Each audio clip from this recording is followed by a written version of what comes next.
สัมพันธ์หรือเทศนา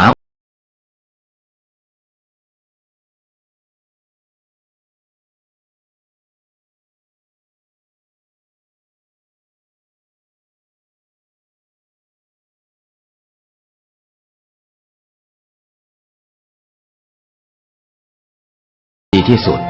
การรอให้คนเข้าวัดแล้วจึงแสดงธรรมเหมือนแต่ก่อนนั้นอาจจะสายเกินไป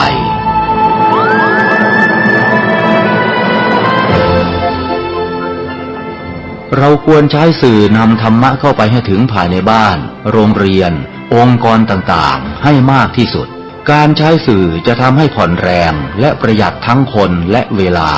เทศนาผ่านสื่อเพียงคนเดียวเสมือนเราเนรมิตนักเผยแผ่ได้เป็นหมื่นเป็นแสนนักเผยแผ่นั้นนอกจากอบรมตามหลักสูตรธรรมดาเพื่อให้ได้วุฒิบัตรรับรองแล้วพึงอบรมเรื่องการเทศนาการเขียนการค้นคว้าซึ่งอาจจะเป็นเรื่องเฉพาะตัวแต่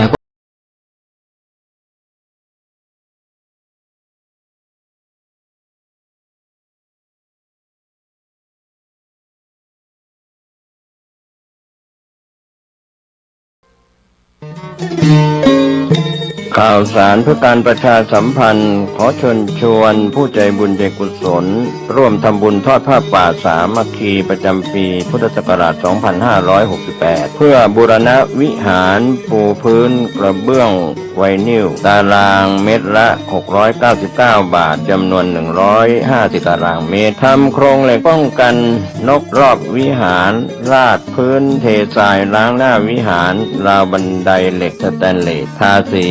รอบวิหารเปลี่ยนระบบไฟฟ้าปรับปรุงทัศนียภาพวิหารบูรณะปฏิสังขรณ์ถาวรวัตถุภายในวัดทอดถวายณวัดดอนตันตำบลเหมืองแก้วอำเภอแม่ริมจังหวัดเชียงใหม่ตรงกับวันเสาร์ที่1 พฤศจิกายนพุทธศักราช 2568 ช่วงเช้า 9:39 นาทีเป็นต้นไปก็ขอเชิญชวนศรัทธานักศีลนักบุญทั้งหลายร่วมงานบุญทอดผ้าป่าสามัคคีครั้งนี้เพื่อบูรณะวิหารปูพื้นกระเบื้องไวนิลรวมไปถึงทำโครงเหล็กป้องกันนกรอบวิหารราดพื้นเททรายร้างหน้าวิหารราวบันไดเหล็กสแตนเลสทาสีรอบวิหารเปลี่ยนระบบไฟฟ้าปรับปรุงทัศนียภาพวิหารบูรณะปฏิสังขรณ์ถาวรวัตถุภายในวัดดอนตันตำบลเหมืองแก้วอำเภอแม่ริมจังหวัดเชียงใหม่เสาร์ที่1 พฤศจิกายน 2568 นี้เชิญท่านร่วมงานร่วมบุญร่วมบริจาคได้บุญได้กุศลโดยทั่วหน้ากัน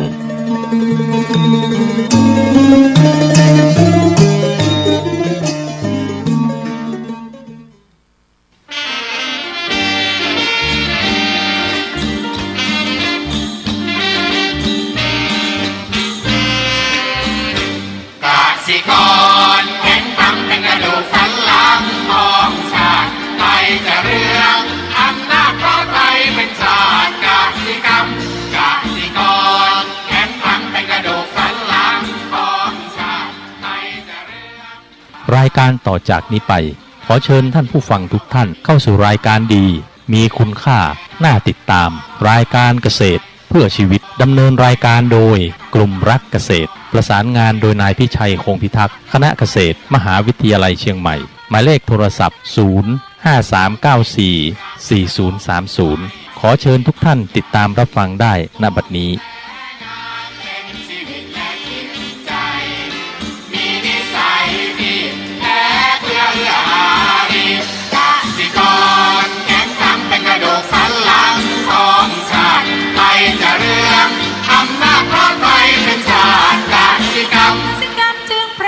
เป็นหลักมัน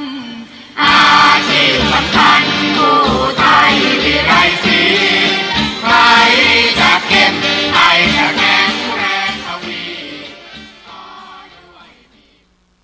สวัสดีครับท่านผู้ฟังพบกับรายการเกษตรเพื่อชีวิตสำหรับวันนี้เสนอเรื่องบริหาร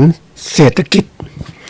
ก่อนเข้าสู่รายการก็มีธรรมะมาฝากท่านผู้ฟังหัวข้อจากหนังสือพจนานุกรมพุทธศาสตร์ฉบับประมวลศัพท์เรียบเรียงโดยเทพเวทีประยุทธ์โตมหาจุฬาลงกรณราชวิทยาลัยพิมพ์เผยแพร่ปี 2533 หัวข้อธรรมะวันนี้คือทิฏฐธรรมิกถะและก็ทิฏฐานุคตินะคำว่าทิฏฐธรรมิกถะคือประโยชน์ในปัจจุบันประโยชน์สุขสามัญที่มองเห็นกันในชาตินี้ที่คนทั่วไปปรารถนาคือมีทรัพย์มียศเกียรติไมตรีเป็นต้นอันจะสำเร็จด้วยธรรม4ประการคืออุทธานะสัมปทาคือถึงพร้อมด้วยความหมั่น 2. อลักขาสัมปทาถึงพร้อมด้วยการรักษา 3. กัลยาณมิตรตาก็คือความมีเพื่อนเป็นคนดี 4. สมชีวิตาก็คือการเลี้ยงชีพตามสมควรแก่กำลังทรัพย์ที่หาได้มักเรียกค้องปากว่าทิฏฐธรรมิกถะประโยชน์อันนี้คือประโยชน์ในปัจจุบันนะประโยชน์ที่คนมองเห็นได้ทีนี้อีกคำต่อมาทิฏฐานุคติก็คือการดำเนินตามสิ่งที่เห็นได้นะคือมีแปลว่าแบบอย่างก็ได้นะทีนี้ตัวอย่างเช่นการทำตามตัวอย่างทางดำเนินตามที่ได้มองเห็นเช่นพระผู้ใหญ่ปฏิบัติตนชอบก็เป็นทิฏฐานุคติของพระผู้น้อยอันนี้คือดูเป็นตัวอย่างเราก็ต้องดูเวลาเราอยากเรียนรู้อะไรก็ต้องพยายามดูจากผู้ที่ประสบความสำเร็จหรือผู้ใหญ่ที่เขานำให้เราคือจะเกิดความมั่นใจก็เหมือนกับเขาเรียกคำหนึ่งเขาพูดว่าการศึกษาเส้นทางชีวิตนะคือเส้นทางลัดไปสู่ความสำเร็จชีวิตของใครชีวิตผู้ประสบความสำเร็จก็เรียนรู้เพราะนั้นการที่เราจะได้ประโยชน์เนี่ยทิฏฐธรรมิกถะก็คือประโยชน์ที่ปัจจุบันที่เราจะได้เนี่ยถึงพร้อมด้วยความหมั่นการรักษาการมีเพื่อนดีและการใช้ชีวิตที่ถูกต้องนะแต่นี้เรารู้ทั้งหมดแหละแต่เราทำไงจะได้ก็คือต้องทำนะทิฏฐาคติก็คือต้องยึดเอาทำลงมือทำอ่ะนะไม่ใช่อยากจะเป็นนู่นเป็นนี่แต่ไม่ทำสักอย่างนึงเนี่ยมันไม่ได้เดี๋ยวนี้ต้องลงมือทำอยากจะทำอะไรอยากจะรู้อะไรก็ให้รู้และเอามาใช้ประโยชน์ไม่ใช่รู้เฉยๆเหมือนกับคนหลายคนก็ชอบรู้นู่นรู้นี่ไปหมดอ่ะแต่รู้แล้วเป็นไงรู้ก็แค่รู้เป็นแค่สัญญาไม่ได้นำมาใช้ประโยชน์เลยเพราะนั้นการรู้เนี่ยพุทธศาสนาท่านบอกว่าอาขาตาโลตถาคตาพระเจ้าเป็นเพียงผู้บอกเราเป็นผู้เอาความบอกที่พระเจ้าบอกเนี่ยมาปฏิบัติมันจึงจะเกิดผลต่อเราไม่ใช่ว่ารู้ไปหมดละรู้พ้นทุกข์จะพ้นทุกข์ยังไงทุกข์จะพ้นทุกข์ยังไงไม่ทำสักอย่างหนึ่งแล้วจะพ้นทุกข์อย่างไรวันนี้ที่มาพูดถึงค่อนข้างรุนแรงนะท่านผู้ฟังเพราะว่าโลกปัจจุบันนะคนเรามักจะชอบรู้นู่นรู้นี่เยอะหมดนะท่านผู้ฟังนะยิ่งโลกปัจจุบันก็เรียกโลกแห่งความรู้ไปหมดอะศึกษารุ่นศึกษานี่รู้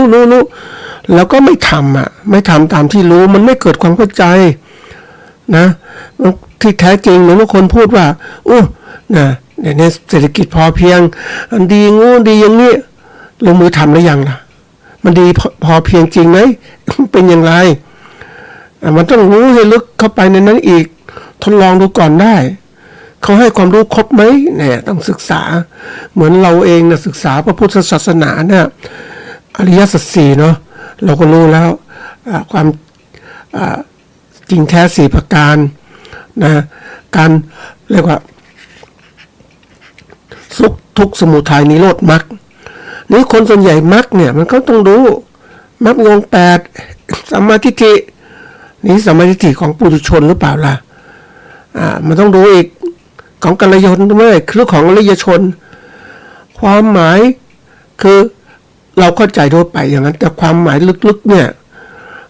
อริยชนจะมีความหมายที่ลึกซึ้งกว่าเข้าใจมรรคจริงๆแต่ถ้าปุถุชนก็เข้าใจมรรคธรรมดาก็ไม่ถึงไงเพราะว่าไม่ได้ปฏิบัตินั่นเองใช่ไหมเพราะนั้นเราอยากจะรู้อะไรก็ต้องปฏิบัติให้มันเห็นแล้วจะลึกซึ้งว่ามันเป็นอย่างนี้จริงๆยิ่งเรียนรู้โลกมากขึ้นมันก็เห็นโลกที่มากขึ้นเราปฏิบัติโลกมากขึ้นเราก็ใจโลกมากขึ้นว่าโลกมันหลอกลวงโลกมันเป็นอย่างนี้เราก็จะรู้เข้าใจนะวันนี้มาพูดหัวข้อเรื่องความรู้ของเราก่อนเพราะว่าเรื่องของ สิ่งแวดล้อมรอบตัวคือเรื่องของเศรษฐกิจสังคมการเมืองการปกครองสิ่งแวดล้อมนี่ตัวเศรษฐกิจเนี่ยเราไม่เคยรู้กันเท่าไหร่คือทุกคนรู้อะเศรษฐกิจคืออะไร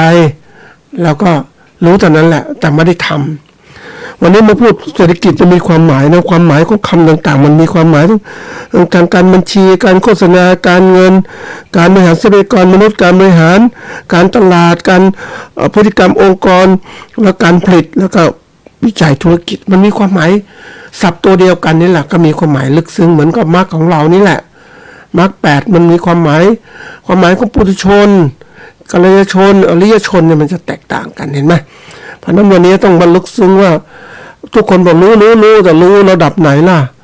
ระดับที่รู้จักจำมาได้มันเล่าให้ฟังแต่ระดับที่รู้อีกแบบหนึ่งรู้จริงๆคือมันเข้าใจได้เรียนรู้ปฏิบัติมาแล้วมันเข้าใจ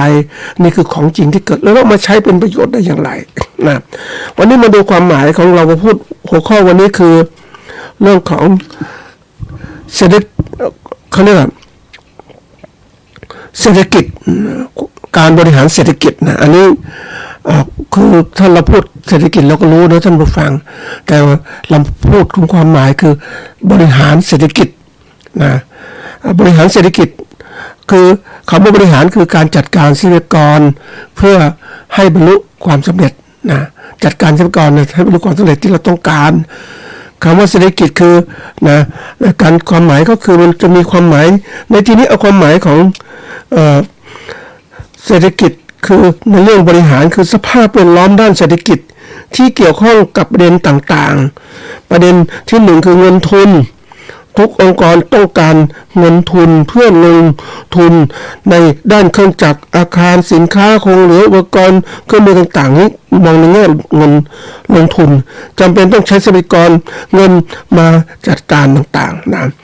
อันที่สองแรงงานคุณภาพและราคาของแรงงานเป็นปัจจัยสำคัญทางเศรษฐกิจขององค์กรค่าจ้างแรงงานที่สูงทำให้ต้นทุนสูงด้วยสภาพค่าจ้างใน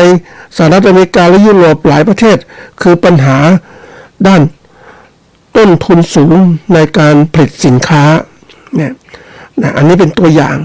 มันจะเป็นศัพท์เศรษฐกิจคือถ้ามองในแง่ของเศรษฐกิจก็คือการซื้อขายแลกเปลี่ยนเท่านั้นเองมองคล้ายๆอย่างนั้นการค้าการขายแต่นี่มองการบริหารนะเราต้องเรียนรู้ตรงนี้สำคัญอย่างไรสำคัญมากท่านผู้ฟังเศรษฐกิจเนี่ยบริหารเศรษฐกิจเราต้องรู้เศรษฐกิจของเขาเรียกของประเทศนะรู้เศรษฐกิจของครอบครัวเราคือตัวเรานี้แหละมันระดับใหญ่ประเทศระดับรองลงมาคือครอบครัวแล้วก็มาสุดท้ายคือเศรษฐกิจของตัวเราเองเราต้องมีเศรษฐกิจอย่างไรบ้างต้องเรียนรู้เข้าใจเพราะว่าถ้าเราไม่เรียนรู้เข้าใจเนี่ยมันจะเป็นปัญหาที่ยิ่งใหญ่ว่าเราดำเนินการที่ผิดพลาดแล้วมันก็ทำอะไรเกิดขึ้นคือเราไม่สามารถที่จะก็เรียกจะแก้ไขปัญหาทางเศรษฐกิจต่างๆได้นั้นเพราะฉะนั้นความรู้เรื่องตรงเนี้ยเป็นหลักนะท่านผู้ฟังเดี๋ยวนี้ที่จะพูดถึงใครๆก็บอกพูดถึงเกษตรกรนะนักเขาเรียกผู้ประกอบการเกษตรนะพ่อค้าคนกลางเศรษฐกิจใหญ่ๆ SME SML ต่างๆเนี่ยนะมันใหญ่โตขึ้นไปแต่ตัววิชาหนึ่งที่สำคัญที่สุดก็คือนะคือปกติเราชอบจะมีวิชาชีพนะเราเป็นเกษตรกรก็มีความรู้เรื่องการปลูกพืชเลี้ยงสัตว์เก่งมากแต่เราไม่มีความรู้เรื่องการค้าการขายเรื่องเศรษฐกิจเนี่ยการตลาดยังไงเราก็ไม่สำเร็จทางเศรษฐกิจใช่ไหมเราก็แค่รู้ปลูกพืชเลี้ยงสัตว์เท่านั้นแหละที่ผ่านมาเป็นเวลาหลายมากมายทีเดียวเกษตรกรทำไมถึงไม่ร่ำรวยก็เพราะว่าเราเองรู้แค่เรื่องการเกษตรเท่านั้นเราไม่รู้เรื่องการค้าการขายเศรษฐกิจโลกมันจะเป็นไงเราก็ไม่เรียนรู้เราก็มันนอกตัวเกินไปอ่ะนะคือปกติคนเรามักจะชอบอยู่ในส่วนตัวนะส่วนโลกของเราก็อยู่ในโลกของเราอ่ะเรานึกถึงสมัยก่อนเป็นชาวนานะบนฝั่งเราก็มักจะมีศัตรูข้าวมากตัวหนึ่ง นะศัตรูที่มันกินต้นข้าวคือคือปูนามันจะกัดกินต้นอ่อนต้นข้าวล้มมันก็เกินไปนะตรงนี้ก่อนก็จะต้มเอามาฆ่ากันเอายาเบื่อมันกินแต่ไปเห็นโลกใหม่ๆว่าเขาเอาปูนาให้มันเดินปรับปรุงพื้นที่ดินแล้วปูนาก็โตขึ้นเขาก็จับไปขายได้นะคือบางในเวียดนามก็มีบางคนเขาเรียกว่าจัดการกับปูนานะคือปลูกข้าวให้ปูนามันกินนะแล้วเอาปูนาไปขายมันรายได้มันดีกว่าแล้วแต่ประเทศนะท่านผู้ฟังทีนี้ก็มีอีกตัวหนึ่งคือที่มันศัตรูคือหอยโขงข้างเล็กมันก็มีหอยขมหอยโขงใหญ่หน่อยนะท่านผู้ฟังนี่หอยโขงเนี่ยมันก็มีฝาที่แข็งปิดตัวมันนะเวลามันจะกินข้าวมันแค่ปากเหมือนกันนะกินเหมือนกันนะหอยโขงเนี่ยมันก็กินทีนี้ส่วนใหญ่เนี่ยเราจะมาเขาเรียกอะไรหาทางกำจัดมันเพราะมันเยอะก็จะมีตั้งแต่จับแล้วก็เอาไปทุบให้เป็ดกินนะบางครั้งก็ไปต้มเอากินเองคือเอาส่วนที่แข็งมาเป็นกล้ามเนื้อมากินนะจิ้มน้ำพริกอะไรต่างๆนะอันนี้ก็เป็นตัวอย่างที่เรากินทีนี้เมื่อถึงหอยเนี่ยท่านผู้ฟังถ้ามันอยากที่จะเจริญเติบโตมันต้องเปิดฝาออกมาแล้วก็เดินเอาส่วนนั้นแข็งขึ้นไว้เป็นพุกปิดแล้วก็เดินไปกินอาหารต่างๆนะเมื่อการใช้ชีวิตของมันแต่ถ้ามันปิดฝาอยู่เฉยๆไม่อยู่ในหอยโขงมีเปลือกของมันหุ้มห่อมันปกป้องอันตรายต่างๆแต่การจะอยู่รอดเนี่ยมันแค่ปกป้องตัวเองอันนี้ก็พูดถึงว่าเราอยากจะอยู่รอดเนี่ยเราต้องใช้กลยุทธ์ของหอยโขงเหมือนกันคือจะมาพักตัวอยู่ในหอยในเปลือกหอยอย่างนี้มันคุ้มครองเราได้ระดับหนึ่งแต่เราต้องออกไปกินอาหารเพราะฉะนั้นเราต้องเปิดตัวเองไปเรียนรู้โลกมากให้ออกไปเรียนรู้โลกข้างนอกเราจะต้องเรียนรู้ว่าเฮ้ยเราคือมันก็มีวิชาที่บอกว่าเรามีวิชา2 วิชาก็คือวิชาเกี่ยวกับตัวเราบริหารตัวเราและวิชาที่บริหารสิ่งแวดล้อมตัวเรานะวิชาที่อยู่กับตัวเราวิชาของการทำอาชีพทำนู่นทำนี่จิตใจของเรายังไงดูแลจิตใจความรู้ต่างๆในตัวเรานะแต่วิชาที่เราจะต้องไปจัดการสิ่งภายนอกคือเศรษฐกิจสังคมการเมืองการปกครองสิ่งแวดล้อมที่เราต้องไปปรับตัวถ้าเราอยากอยู่รอดมันเข้มแข็งเราต้องเรียนรู้โลกภายนอกด้วยนะเพราะนั้นจะมาอยู่เฉยๆอยู่ตัวเราไม่ได้ละ เพราะนั้นเราคิดแบบอย่างนึกถึงว่าแหมหอยโขงมันเดินนะท่านผู้ฟังตอนที่มันคือมันอยากจะมีชีวิตรอดนะปกติมันพวกนี้มันเขาเรียกบางคนบอกสัตว์เลื้อยคลานนะมันก็ต้องคลานไปค่อยๆคลานกล้ามเนื้อไปมันก็ต้องมีน้ำมีเมือกหุ้มไปเดินคลืบคลานไปเรื่อยย้ายที่ต่างๆทั้งหมดนะไปหาน้ำหาแหล่งอาหารบางทีมันก็ไปไกลนะต้องมาฟังและยิ่งไกลมากขึ้นแหล่งจากแหล่งน้ำเนี่ยตัวมันก็เริ่มเหือดแห้งไปพอเมือกมันก็หมดลงมันก็เจอความร้อนอาจจะตายได้โดนแดดเผาได้นี่มันจะคืบคลานอันนี้มันพยายามจะอยู่ตามที่ต่างๆเราอยากรู้ง่ายหอยก็คือหอยโขงหอยขมหอยโขงนะอันนี้ก็ต้องเรียนรู้สิ่งแวดล้อมเรียนรู้สิ่งในชีวิตมันทำให้เราเข้าใจชีวิตมันจะอยู่รอดอย่างไรมันต้องพัฒนาการของมันต้องเรียนรู้แต่เรานี่เก่งกว่านั้นความรู้ต่างๆมันมีเกิดขึ้นเพราะฉะนั้นเราต้องเรียนรู้เศรษฐกิจมันสำคัญมากที่จะทำให้เราร่ำรวยแต่ที่ผ่านมาเราไม่เคยใส่ใจเศรษฐกิจเนี่ยเราอยากผลิตอะไรก็สนใจเรื่องการเกษตรผลิตไปลดค้าวันก่อนไปเจอเนี่ยโอ้หนักใจนะท่านผู้ฟังคือมะม่วงตอนนี้พวกของลิ้นจี่ออกแล้วลิ้นจี่ออกก็ต้องรีบขายเพราะว่าถ้ามันเก็บนานมันก็เสียง่ายนะอันนี้ก็มีมะม่วงเข้ามาแทรกมะม่วงมันออกหลายฤดูเนี่ยลำไยยังไม่ออกนะท่านผู้ฟัง ลำไยยังเม็ดนะทีนี้เราก็เรียนรู้มะม่วงออกมาเยอะมีคนก็ผลิตสินค้ามาเคยก่อนมาขายมะม่วงเยอะๆหลากหลายสายพันธุ์นะมีนี่มันก็เขาก็ขายมันก็เหมือนก็ ถ้าเรามาพูดตรงๆนะถ้าเศรษฐกิจดีเนี่ยคือเศรษฐกิจดีก็ผู้มีเงินผู้บริโภคมีเงินจะซื้อสินค้าพวกนี้ไม่น่าเป็นปัญหาหรอกแต่ทีนี้เรามาเรียนรู้ผู้ผลิตก็ผลิตไปตามสิ่งแวดล้อมธรรมชาติแต่เศรษฐกิจมันไม่ดีอ่ะคนไม่มีเงินนะท่านผู้ฟังยิ่งมาเจอวิกฤตของตั้งแต่โควิดมาแล้วมาเจอเศรษฐกิจของโลกต่างๆมันก็ลามมาหมดเลยเพราะฉะนั้นการส่งสินค้าต่างประเทศก็ไม่ดีการผลิตสินค้าส่งขายก็ไม่ดีคนก็ปลดแรงงานคนไม่ค่อยมีงานทำนะท่านผู้ฟังไม่ค่อยมีงานทำทุกอย่างรายได้ค่าจ้างแรงงานก็ไม่ได้ปรับขึ้นมากมายแล้วคนไม่มีงานแล้วคนไปจะซื้อแล้วนี่สินค้าบริโภคอุปโภคมันแพงขึ้นอ่ะมันแพงขึ้นประมาณ20-30%ขึ้นไปอ่ะท่านผู้ฟังอย่างข้าวที่เคยกินนะก่อนจานละประมาณถ้าในห้างสมมุตินะแต่ก่อนมัน40ตอนนี้มันขึ้นไป55อย่างเนี้ยกี่เปอร์เซ็นต์ล่ะเพราะนั้น100ก็ขึ้นเกือบ30%ละมันอยู่ไม่ได้สินค้าต่างๆเราคิดว่าถ้าเราอยู่ไม่ได้อย่างนี้ทำยังไงถ้าเราต้องเรียนรู้โลกผลิตสินค้ามาขายไม่ได้มันก็เป็นปัญหาใหญ่เหมือนกันเจอพื้นที่นาบางพื้นที่ถูกปล่อยล้างนะไม่มีผู้เช่าเพราะว่าข้าวราคามันไม่ฟื้นตัวท่านผู้ฟังแล้วเราเองค้าขายก็ไม่เก่งอ่ะการค้าขายก็ปล่อยอยู่กับฝีมือพ่อค้าคนกลางแล้วก็ต่อรองกันมากดราคาเราอ่ะพ่อค้าคนกลางกดราคาเราแล้วก็ขายไม่ได้ขายข้าวไม่ได้ราคาอันนี้เป็นเรื่องใหญ่นะต้องเรียนรู้เพราะนั้นที่เราเป็นเกษตรกรต้องเรียนรู้พวกนี้สำคัญมากเลยอยากจะรวยก็ต้องเรียนรู้ทั้งระบบว่าจัดการอย่างไรนะอันนี้เป็นสิ่งเมื่อเราเรียนรู้วิชาเนี่ยอย่างรู้เศรษฐกิจคืออะไรนะการซื้อขายแลกเปลี่ยนนะก็มาดูว่าถ้ามองเรื่องการเงินมันมีเงินมีทุนไหมเนี่ยมองลึกบริหารและจัดการอย่างไรคือรู้วิชาแล้วรู้จัดจัดการแล้วก็รู้กันความรู้เหล่านั้นเนี่ยมาใช้ในการปรับปรุงพัฒนา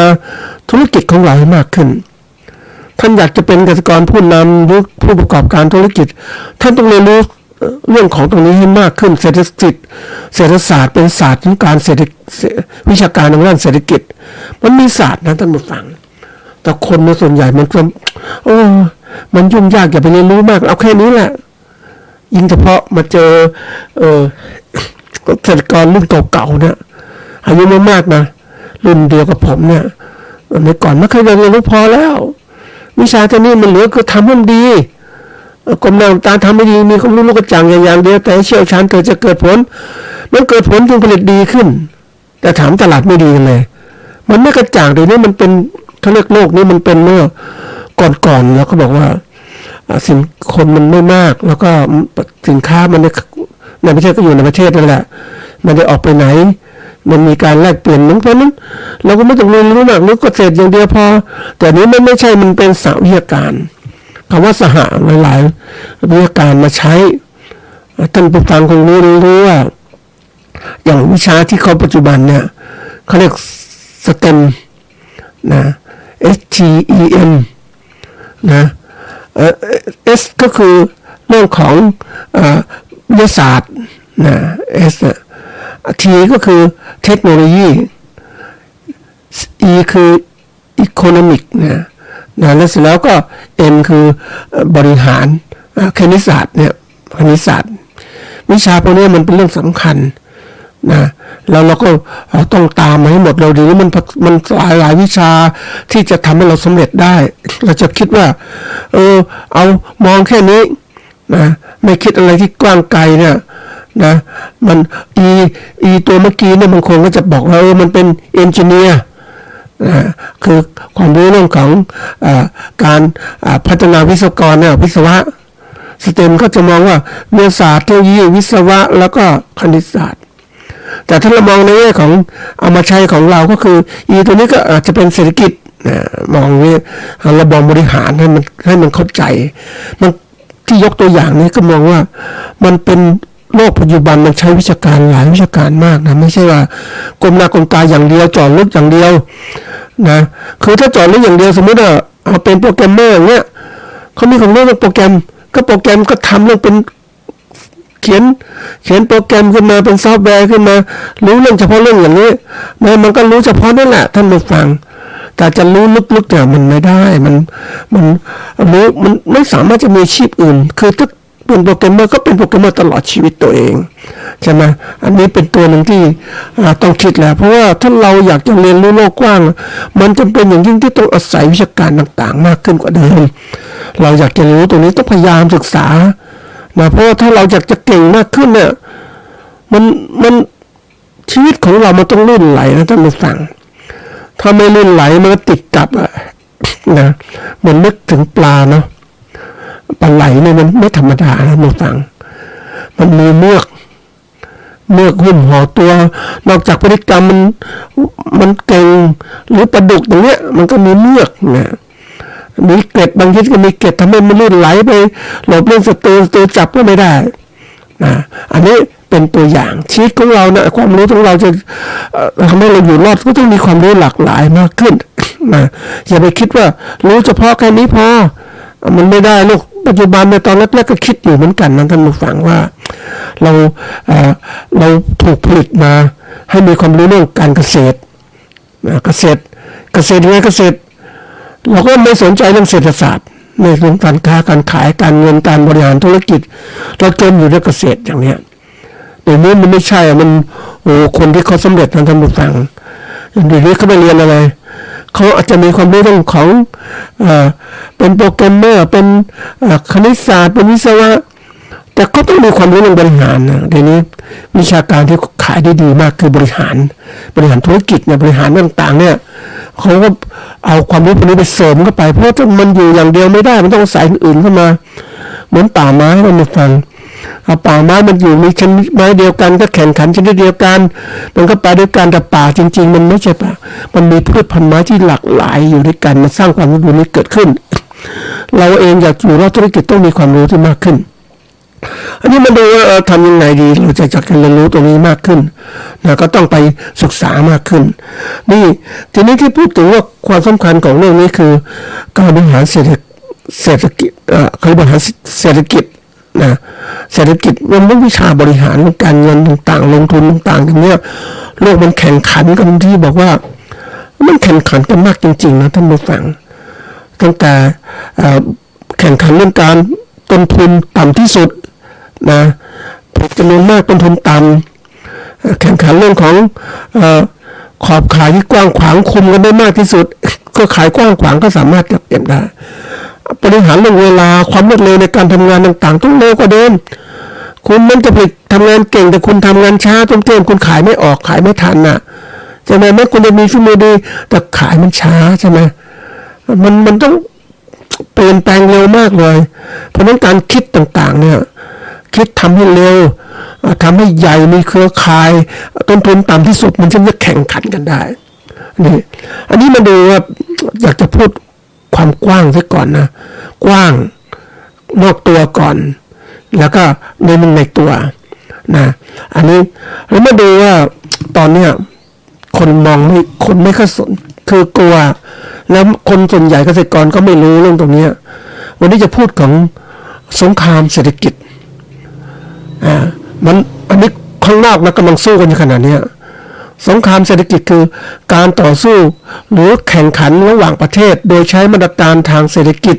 เช่นการกีดกันทางการค้าการขึ้นภาษีการควบคุมเงินทุนการใช้เครื่องมือทางการเงินเพื่อสร้างความได้เปรียบกดดันประเทศคู่แข่งโดยไม่ใช้กำลังทางทหารสงครามเศรษฐกิจอาจเกิดในรูปแบบสงครามการค้าสงครามค่าเงินสงครามการเงินซึ่งมีเป้าหมายเพื่อแย่งชิงทรัพยากรตลาดหรืออำนาจทางเศรษฐกิจในเวทีโลกอันนี้เขาทำนะท่านผู้ฟังก่อนนี้เราก็ไม่เคยสนใจนะประเทศไทยเนี่ยมันถูกอย่างแต่ก่อนประเทศไทยมันเป็นรัฐทหารนะทหารนี่ก็มาปฏิวัติมาครอบครองประเทศกับประเทศไทยต้องเก่งต้องมีกำลังทหารถึงจะปกป้องประเทศได้เดี๋ยวนี้มันไม่ใช่แล้วแต่นี้มันเขาใช้สงครามทางเศรษฐกิจนะกับทหารก็แน่นอนคือป้องกันมีขโมยนุ่งแบบฆ่าคนนั่นแหละแต่เศรษฐกิจมันไม่ใช่มันเป็นอีกแบบหนึ่งเลยมันสงครามเหมือนกัน ถ้าคุณยึดประเทศเนี่ยทำให้ประเทศนี้ล่มจมหรือเสียหายคุณก็สามารถจะเขาเรียกครอบครองประเทศนั้นได้ให้กู้เงินเรื่องอะไรบ้างแล้วก็บีบคั้นต่างๆได้เดี๋ยวนี้เขาบอกว่าประเทศไทยเขาถูกปกครองคือใครมีทุนก็เข้ามาประเทศไทยได้มีทุนมาลงทุนสามารถสร้างโรงงานสามารถจ้างคนในประเทศนั้นทำงานคือตัวเองเป็นในทุนน่ะมาบริหารคือใช้แรงงานประเทศไทยจ้างแรงงานถูกๆแล้วเอาสินค้าไปขายอย่างญี่ปุ่นเนี่ยที่เขาทำไมเขามาลงทุนก็เป็นในทุนใหญ่คือเขามองเห็นว่าประเทศของเขาเนี่ยถ้าอยากจะได้เติบโตมากขึ้นนะคนเขามีเท่านี้เขาจะครอบครองประเทศได้ไหมครอบครองคู่แข่งสามารถกำจัดคู่แข่งได้ไหมมันมีคู่แข่งในการค้ามันมีคู่แข่งแล้วก็ลูกค้าเราต้องการกำจัดคู่แข่งเพื่อเราจะแย่งชิงลูกค้าที่มาซื้อสินค้าของเราสินค้าเกษตรก็เช่นกันญี่ปุ่นเข้ามาลงทุนเอาเงินทุนมาตั้งโรงงานผลิตเครื่องใช้ไฟฟ้าโรงงานทำไนลอนโรงงานทำทุกอย่างเลยเครื่องรถยนต์ต่างๆมาผลิตในประเทศไทยแล้วก็เขาก็รู้แรงงานที่ไทยถูกแล้วเขาก็บริหารเป็นปุ๊บเขาก็ไปเอาสินค้าที่ส่งออกไปขายต่างประเทศเขาก็ได้กำไรคือคนที่เขาเก่งไม่ต้องทำงานเองแล้วเขาเป็นผู้บริหารคิดเอาเงินต่อเงินเอาเงินคือหมายความว่าเอาเงินทุนมาสร้างโรงงานจ้างแรงงานในไทยเอาวัตถุดิบมาจ้างแรงงานผลิตรถยนต์แล้วก็ส่งออกในนามประเทศไทยและเขาก็เหมือนกับว่าเขาได้บริหารธุรกิจเขามีกำไรเขาไม่ต้องไปใช้แรงงานประเทศญี่ปุ่นมันแพงเขาใช้แรงงานประเทศไทยเดี๋ยวนี้ประเทศไทยก็กลายเป็นเขาเรียกว่าคือก่อนนั้นมันดีค่าแรงงานมันก็ไม่มากเดี๋ยวนี้ค่าแรงงานแพงขึ้นโรงงานก็เริ่มย้ายฐานผลิตอย่างเครื่องใช้ไฟฟ้าก็ไปอยู่ในอินโดนีเซียนี่แรงงานเยอะมากนะหมดฝั่งเพราะว่าเขาไม่คุมกำเนิดมากมายเวียดนามคนเยอะเนี่ยเขาก็ย้ายออกจากประเทศไทยไปอันนี้เป็นสิ่งที่เราต้องรู้นะบางอย่างเนี่ยมันอันนี้เรื่องของสินค้าอุตสาหกรรมสินค้าเกษตรก็เช่นกันคนเรานำความรู้ทางเทคโนโลยีทางวิทยาศาสตร์มาใช้การผลิตสินค้าเกษตรและหาที่เหมาะสมในการผลิตสินค้าเอาไปขายทั่วโลกคือคนเก่งเนี่ยเขาเดี๋ยวนี้เขาไม่ต้องเป็นต้องไปเขาเรียกคุณจะเป็นเกษตรกรดีเด่นคุณเก่งมากเลยผลิตสินค้าเกษตรเก่งมากเลยแต่คุณก็ไม่รวยแต่ผู้ประกอบการธุรกิจเกษตรที่เขามองเห็นว่าเฮ้ยทั้งประเทศไทยมีจุดเด่นไว้ผลิตข้าวนะผลิตข้าวนี้ผลิตสินค้านี้นะ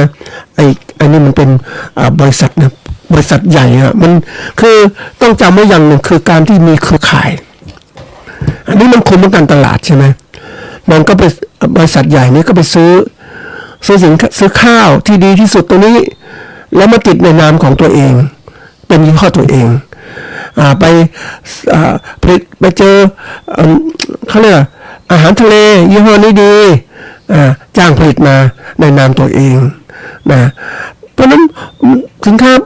ไม้ผลก็ไปเลือกมาเลยมาแล้วก็ผลิตในนามตัวเองขายได้ยี่ห้อตัวเองแล้วขายยี่ห้อตัวเองปุ๊บผู้บริโภคเขาไม่รู้เขาก็ซื้อตัวนี้ไปซื้อตัวนี้ไปแต่แล้วไอ้พ่อค้าพวกนี้เขาฉลาดเขาไปหาแหล่งที่ถูกที่สุดอีกซื้อข้าวที่ดีที่สุดนะจากแหล่งที่ถูกที่สุดเขาจะได้กำไรมากเขาจะไม่ซื้อข้าวจากผู้ที่สมมติว่ารายเดิมในข้าวราคาเนี้ยคุณภาพดีมากเลยแต่ว่าขายแพงเขาไปซื้อสินค้าอื่นมาบรรจุใหม่เขาสร้างเครือข่ายนี่ความสามารถในการสร้างเครือข่ายใช่ไหมหาเขาได้เอารับเปรียบไหมเขาไม่ได้มาเปรียบเขาบอกว่าเขาซื้อที่ไหนมันถูกเขาไปเอามาขายคุณขายสินค้าแพงฉันไม่ซื้อฉันซื้อมาขายเพราะนั้นเขาเป็นคนกลางในการเลือกสินค้าเพราะมันนี่คือตัวอย่างเพราะเขาคนกลางอยู่ทั่วโลกในห้างต่างๆในเครือข่ายการเหมือนเครือข่ายสำคัญมากนะคุมให้ได้หมดแหละเมื่อคุมสินค้าเกษตรได้หมดคุณก็จะร่ำรวยคนเดียวได้เกษตรกรไทยนี่ยอมรับว่าคุณเก่งเรื่องข้าวนะคุมตลาดโลกให้ได้นะ เป็นพ่อค้ากลางเป็นเจ้าของสีบริหารไม่เป็นเกษตรกรผลิตเยอะแยะเนี่ยคุณก็กดราคาได้ตลอดคุณก็ร่ำรวยได้เหมือนกันท่านผู้ฟังนี่คือมองดูตัวอย่างวันสงครามการค้าเนี่ยมันเกิดขึ้นวันนี้ประเทศอเมริกาก็ขึ้นภาษีสินค้านำเข้านะเพราะว่าสินค้าถูกเนี่ยไปขายที่ไหนใครก็ซื้อสินค้าถูกและดีด้วยใครก็ซื้ออันนั้นก็เลยทำให้ประเทศต่างๆที่ต้นทุนผลิตสินค้าก็สูงมากเขาก็ไม่อยากผลิตเขาก็นำเข้าดีกว่าเพราะฉะนั้นนำเข้าบ่อยๆก็ประเทศเขาก็ต้องเป็นประเทศที่ซื้อสินค้าบริโภคเข้าประเทศมาก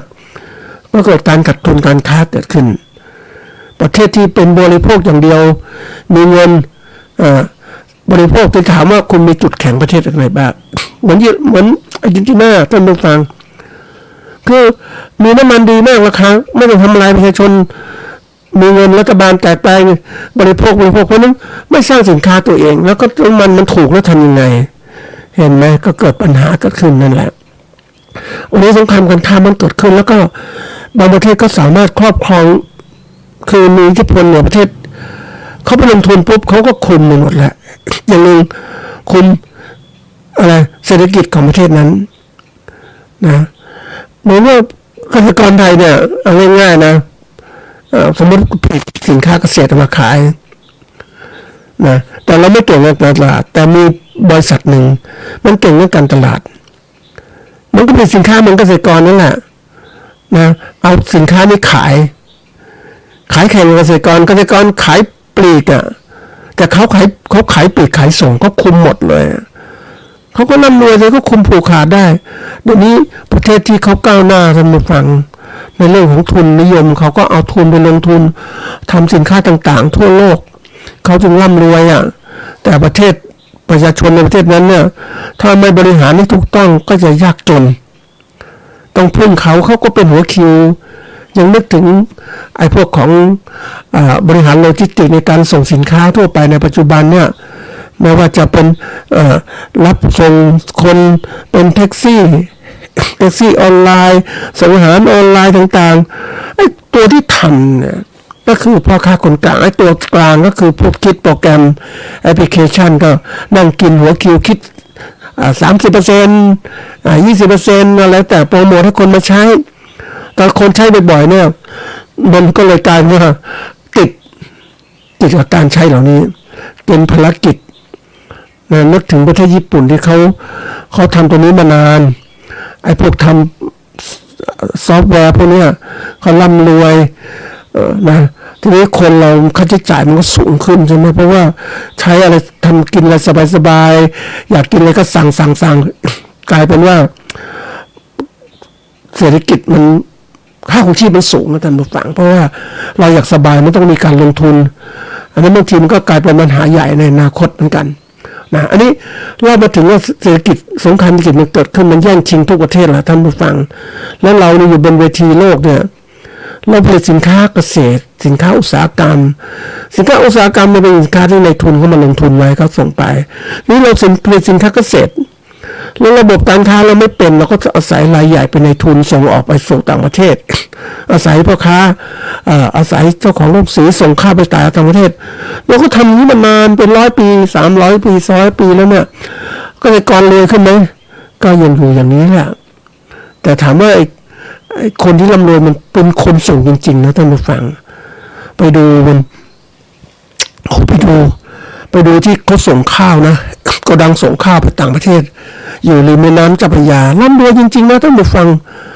ส่งข้าวไปขายจีนส่งข้าวทั่วโลกแล้วเขาก็ทำอย่างนี้มากขึ้นเสร็จแล้วจากนั้นปุ๊บมีเงินลงทุนเยอะเนี่ยเงินมันเยอะเนี่ยกำไรก็มาทำธนาคารอีกโอ้โหแล้วเกษตรกรมีโอกาสเป็นธนาคารไม่มีแล้วเขาคุมอย่างนี้นี่คือตัวอย่างเขามีอำนาจทางธุรกิจบนประเทศในประเทศและต่างประเทศทีนี้ในการเกิดขึ้นของสงครามเศรษฐกิจในประเทศไทยนะแน่นอนว่าเราในทุนที่มาลงทุนในประเทศเขายังแข่งขันในเวทีโลกถ้าเราประเทศไทยผลิตสินค้าราคาถูกส่งขายเราก็มีตลาด ทีนี้ประเทศที่มันนำเข้ามันก็หากลยุทธ์ในการแก้ไขคือขึ้นภาษี นำเข้านะเขาบอกประเทศไทยประสบปัญหาสงครามเศรษฐกิจหลายครั้งวิธีการก้มยำกุ้งในปี2540ที่เกิดการโจมตีค่าเงินบาทและเก็งกำไรในตลาดเงินตราต่างประเทศส่งผลให้เศรษฐกิจไทยถดถอยอย่างรุนแรงนะอันนี้ตั้งแต่ต้มยำกุ้งนะคือเขาก็วางแผนว่ามันเป็นธรรมชาติของประเทศเราฝั่งถ้าเราเก่งด้านหนึ่งเราก็ไม่ได้สนใจเก่งด้านอื่นน่ะมันก็เลยกลายเป็นว่าถ้าเกิดค่าเงินบริหารเงินไม่เป็นมันก็เป็นปัญหาไอ้ช่องประเทศที่มันลงทุนมันหวังจะโจมตีค่าเงินเนี่ยก็มาลงทุนในเงินบาทนี่แหละแล้วก็ทำให้เศรษฐกิจเราแย่ขึ้นแล้วก็อันนี้คือตัวหนึ่งที่เกิดขึ้นเนี่ยสงครามวิกฤตต้มยำกุ้งสงครามการค้าระหว่างประเทศอย่างสหรัฐแล้วก็จีนอย่างเงี้ยอย่างปัจจุบันก็คือการขึ้นภาษีการต่อสู้กันระหว่างสองประเทศใหญ่และประเทศจีนเขาใหญ่เนี่ยผลิตสินค้าอุตสาหเกษตรสินค้าอุตสาหกรรมโดยต่างประเทศลงทุนค่าแรงก็ถูกเนี่ยเขากินเขาใช้เนี่ยแต่ก่อนมันก็ถือว่าจะคือเกษตรกรเขาค่อนข้างแต่ลำบากนะสมัยก่อนนะคือไม่ร่ำรวยอยู่ลำบากแต่เมื่อเศรษฐกิจไปลงทุนแล้วเนี่ยในทุนไปลงทุนปุ๊บก็เริ่มมีรายได้เริ่มสร้างบ้านระบบการอยู่ที่ดีขึ้นคมนาคมดีขึ้นทีนี้มันมีการขึ้นภาษีวันนี้มันเกิดขึ้นคือการขึ้นภาษีนำเข้าสินค้าเกษตรสินค้าหลายตัวมากเลยการไหลทะลักของสินค้าจีนเข้าสู่ตลาดไทยคือมันเป็นตัวหนึ่งคือเมื่อจีนผลิตสินค้ามามากสินค้าอุตสาหกรรมสินค้านู่นสินค้านี่มานี่ส่งไปขายที่อเมริกาก็แก้ปัญหาคือขึ้นภาษีนำเข้านะเพราะฉะนั้นภาษีนำเข้าปุ๊บเนี่ยอะไรเกิดขึ้นก็เพื่อรายได้กับประเทศอเมริกาเพราะนั่นกับอเมริกาผลิตสินค้าเกษตรสู้กับสินค้าเกษตรนำเข้าไม่ได้เขาก็มีการที่ช่วยคือทำให้สินค้านำเข้าไปในสินค้าเกษตรนำเข้าราคาสูงขึ้นเมื่อราคาสูงขึ้นปุ๊บผู้บริโภคก็ซื้อสินค้าในประเทศเขามากขึ้นราคามันสูงเนี่ยนะอันนี้เป็นตัวอย่างแต่เราเองเนี่ยเราทำ FTA กับอเมริกากับจีนก็ใช้ใจเป็นฐานคือไม่มีการเก็บภาษีนำเข้าทั้งสองประเทศเนี่ยเราสินค้าไทยไปจีนไปส่งจีนทุเรียนต่างๆเนี่ยสมมติว่าแต่จีนฉลาดอ่ะใช้มาตรการกีดกันการค้าว่ามีสารเคมีนู่นนี่ถ้าเราไม่เก่งลำบากนะนี่จีนเอาสินค้ามาขายไทยในสินค้านี่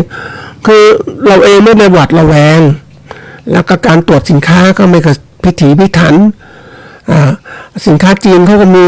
เกรดดีๆสินค้าคุณภาพดีก็ส่งไปประเทศอื่นๆที่เขาเจริญก้าวหน้า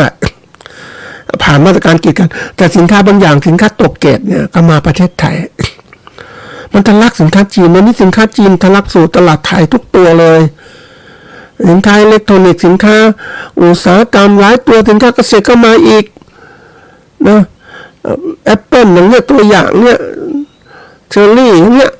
แล้วเราจะสู้ยังไงบ้างนะทีนี้เราเองเนี่ยเราก็เหมือนกับว่าคนฝีมือของเรานะเกษตรกรไทยเนี่ยฝีมือแต่ว่าเกษตรกรที่ทำอยู่คนนี้นะอายุมากแล้วเด็กรุ่นใหม่ไปทำงานต่างประเทศดีกว่าอันนี้ตัวอย่างเนาะเพราะสินค้าจีนเนี่ยเขาผลิตเป็นคอมมูนเนี่ยเขาระบบของเขาเนี่ยมันเขาเรียกว่า labor intensive อะนะสมัยก่อนเป็น labor intensive คือใช้แรงงานมากแต่นี้ก็พัฒนาเป็นประเภทที่ว่าแรงงานมีคุณภาพใช้เครื่องจักรเข้าไปช่วยเนี่ยมันก็การผลิตมากขึ้นนี่แรงงานไทยฝีมือไปทำงานต่างประเทศแต่ว่าที่อยู่ในปัจจุบันในแรงงานเกษตรของเราเนี่ยเป็นคนงานแรงงานที่อายุมากขึ้นแล้วไปไหนไม่ได้ก็ทำการเกษตรอันนี้คือการบริหารต้นทุนเกษตรมันก็สูงขึ้นนะท่านผู้ฟังถ้าไม่เก่งก็อยู่ไม่ได้นะยังไปเจอเนี่ยปัจจุบันนี้แรงงานเกษตรบางที่เรียกเกษตรอุตสาหกรรมเนี่ยอย่างที่ทำงานส้มอย่างเงี้ยอุตสาหกรรมส้มอย่างเงี้ยอาศัยแรงงานต่างถิ่นนะท่านผู้ฟังแรงงานในพื้นที่เนี่ยเขาไปทำงานอื่นที่ดีกว่าแล้วก็เราก็รับแรงงานพวกไทยใหญ่พวกพม่าต่างๆมาทำงานนะมันเป็นเรื่องที่แบบคือพยายามลดต้นทุนหาแรงงานต่างประเทศมาไอ้ตัวนี้เป็นตัวนึงเกิดขึ้นจริงๆอันนี้คือเราบริหารไม่เป็นลำบากนะแต่ มันต้องต่อสู้กับสินค้าต่างประเทศแล้วก็สำคัญตัวหนึ่งคือความผันผวนของค่าเงินค่าเงินเนี่ยมันเกิดขึ้นมันเป็นตัวหนึ่งที่ว่าค่าเงินเราต้องพยายามรักษาค่าเงินค่าเงินอ่อนค่าเงินแข็งตัวนี้ค่าเงินแข็งถ้าเงินแข็งปุ๊บสินค้าเราก็แพงเนี่ยค่าเงินอ่อนสินค้าก็ไปออกต่างประเทศได้ง่ายมันตัวนี้มันการที่จะต้องบริหารให้ดีทั้งกระ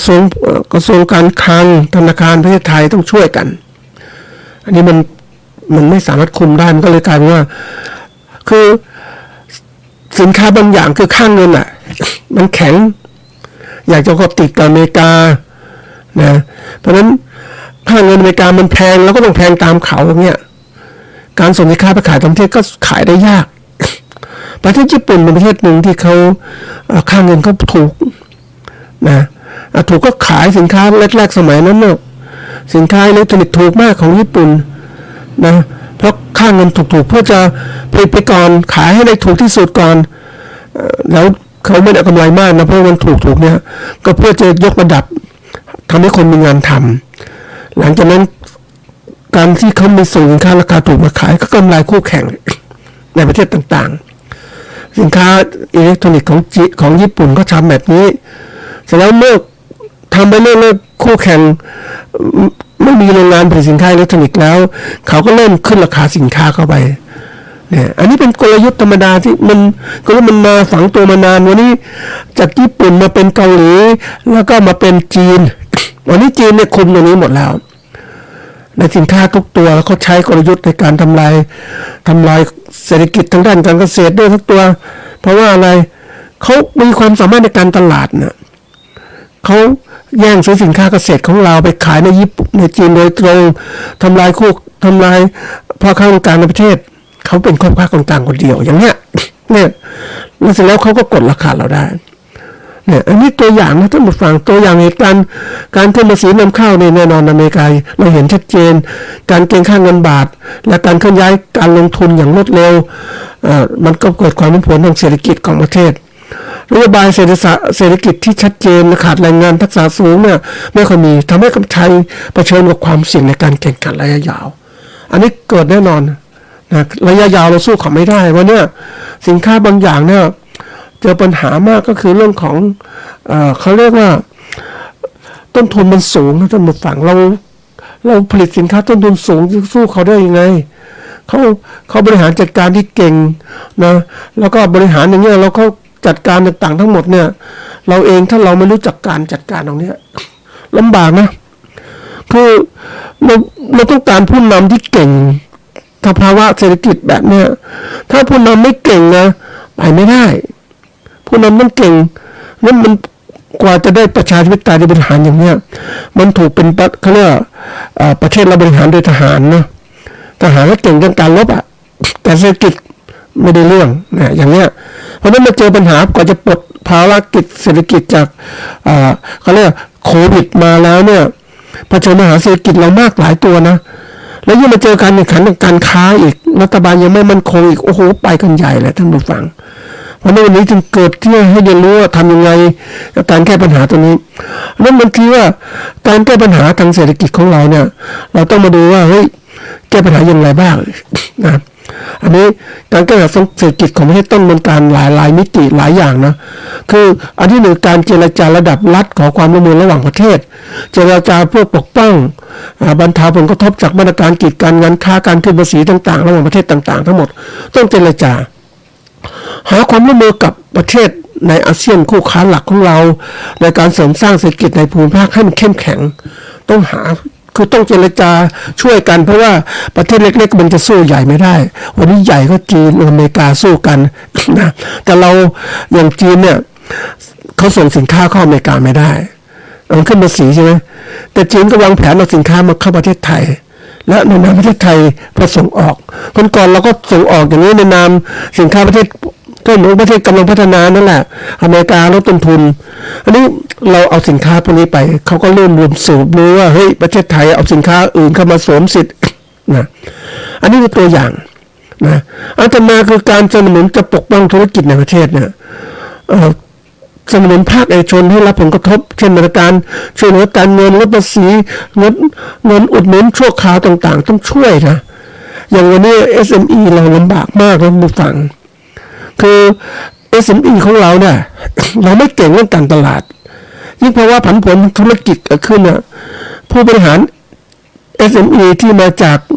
เกษตรกรหรือผู้การขนาดเล็กๆเป็นโอท็อปก็เริ่มเติบโตขึ้นจะถามว่าเจอสภาพว่าของการค้าการขายในประเทศที่ปั่นป่วนอย่างนี้เขาจะบริหารไหวไหมต้นทุนมันไม่มีทุนมันลำบากเริ่มต่างเพราะฉะนั้นเนี่ยเราต้องมีทุนช่วยเหลือทุนต้นราคาถูกต่อสู้แล้วเริ่มผลักดันในการค้าการขายมากขึ้นนะเราต้องปรับปรุงโครงสร้างเศรษฐกิจและแรงงานต้องหาแรงงานมีคุณภาพมากขึ้นยกระดับคุณภาพแรงงานการสร้างแบรนด์สินค้าของเรานะพยายามจะทำแบบนี้แต่เราดูไปเจอบริษัทที่ขายส่งนะท่านผู้ฟังน่ากลัวมากเป็นรายใหญ่เขาสร้างแบรนด์สินค้าของเขาอะเป็นแบรนด์ใหญ่ที่คุมทุกอย่างคุมสินค้าเกษตรเห็นไหมเพราะนั้นใครอยากได้สินค้าเกษตรคุณภาพดีต้องซื้อแบรนด์นี้ทีนี้แบรนด์นี้ก็ไปซื้อสินค้าจากเกษตรกรที่ผลิตสินค้ามาก็ไปกดเกษตรกรไปซื้อสินค้าตัวนู้นตัวนี้จะถูกกว่าเพราะแนวโน้มของธุรกิจก็คือทำยังไงจะซื้อสินค้าราคาถูกมาขายแพงได้กำไรอันนี้คือตัวสำคัญเราคนไทยบริหารเรื่องแบรนด์สินค้ายังไม่เก่งนะเรายังไม่เก่งเราไม่ใหญ่พอไม่มีเงินทุนมากพอนโยบายเศรษฐกิจทิศทางเป้าหมายชัดเจนเติมข้นเศรษฐกิจตั้งแต่เดี๋ยวนี้มีทุกอย่างประเทศไทยจะมี BCG EEC 35มีพยายามมีทุกอย่างอ่ะแต่คนได้ตัวนี้คืออะไรรู้ไหมบริษัทเอกชนใหญ่ๆทั้งนั้นก็ได้เกิดก่ออะไรจะได้ไหมมีมาตรการกิจมีจะฟันฝ่ามันต้องใส่ทุนเยอะมากท่านผู้ฟังอันนี้คือในต่างประเทศในประเทศมาตรการควบคุมการนำเข้าและป้องกันสินค้าทะลักเราป้องกันไม่ได้วันนี้เราสินค้าจีนถูกอเมริกาจัดการสินค้าจีนก็ไหลเข้ามาจะมีสินค้าจีนอะไรมาในประเทศไทยเรามากจริงๆนะ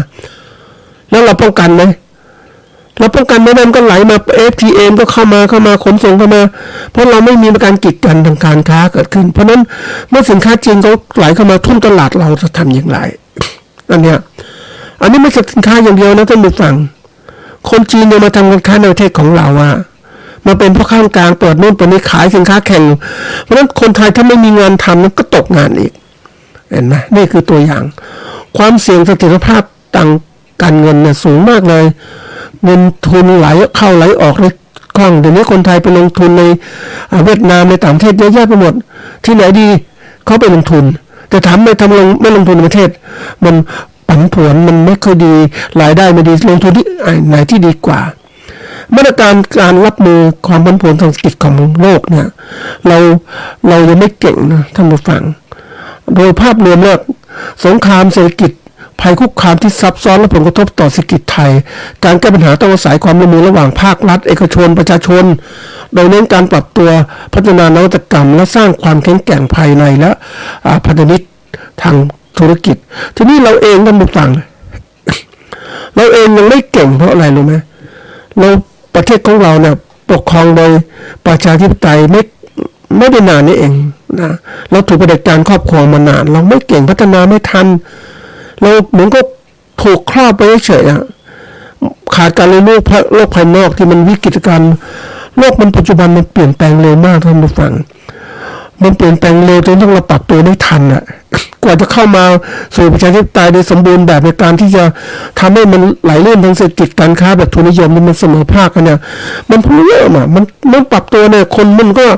ออกจากถ้ำมานะท่านผู้ฟังมาต่อสู้เศรษฐกิจโลกกว่าจะออกจากถ้ำมาเนี่ยมันถูกครอบงำในถ้ำมาแล้วเนี่ยไม่เรียนรู้โลกภายนอกวันนี้มันเข้าออกสู้โลกภายนอกมันสู้ไม่ไหวเพราะมันโลกภายนอกมันเร็วมากเลยมันเคลื่อนย้ายเงินเคลื่อนย้ายต่างๆมีมาตรการกีดกันการค้าแล้วคนก็มีความรู้คนเราไม่รู้คนเราประเทศไทยเนี่ยพูดตรงๆว่าเราการพัฒนาบุคลากรประเทศไทยยังไม่มั่นคงท่านผู้ฟังเกษตรกรยังไม่รู้เรื่องไม่จบปริญญาตรีไม่รู้เศรษฐกิจเป็นยังไงบริหารยังไง นะให้มันทันโลกทันสมัยเป็นเรื่องที่ยิ่งใหญ่มากท่านผู้ฟังยังคิดว่าเราจะปล่อยไหมเนี่ยท่านผู้ฟังว่าจะแก้ปัญหาอย่างไรอันนี้มองในภาพรวมใหญ่ของประเทศนะท่านผู้ฟังเราจะแก้ปัญหาอย่างต้องรีบแก้นะวันนี้นะ